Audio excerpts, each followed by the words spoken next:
Now, every couple of years, Consumer Reports magazine issues their supermarket rankings. These are based on various shoppers who, in this latest survey, visited supermarkets, supercenters, warehouse clubs, and limited assortment stores. Get this, a total of 48,076 times, and then they rated them.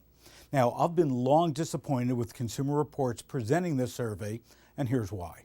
Number one, the survey was taken January 2012 through June 2013, a period of time when prices were relatively stable and price was less of an issue for most shoppers. As prices go up, shoppers typically are willing to sacrifice other attributes to save money. Hence the poor ratings for Walmart, who ranked at the bottom in this survey. Number two, the four attributes that they report are very limiting and far too general. Our NGA SupermarketGuru.com Consumer Panel Annual Survey asks shoppers to rate what's important to them and their primary store on 31 criteria. Number three, the majority of supermarkets in the U.S. are regional, so it's really difficult to rate and compare one chain against another, as people in each region have different things that are important to them, as well as different things that are available. For example, Publix in the Southeast has a much higher availability and affordability of perishables than does a chain in the Midwest.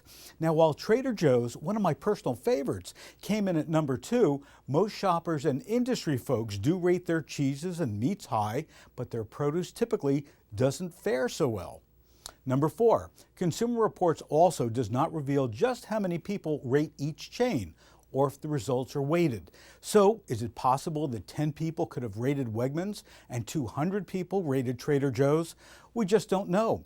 And without that information, we just don't know if this is a fair evaluation.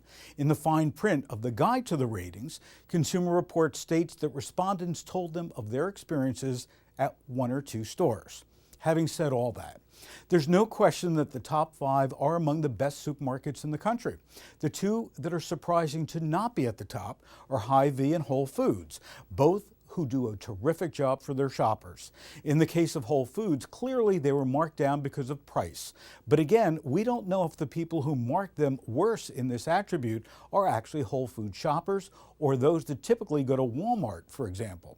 While Consumer Reports does a terrific job ranking cars and appliances in their labs with their experts, this kind of report and ranking by shoppers is quite different. If they really want it to be valuable, they would, one, be more timely in the release. Some of this data is 2 years and 3 months old. And number two, have a team of the same experts visit the chains and rank them on more detailed and consistent criteria. The Lempert Report uploads right here 3 times a week with the information you need to stay ahead of the trends. For more, just visit thelempertreport.com.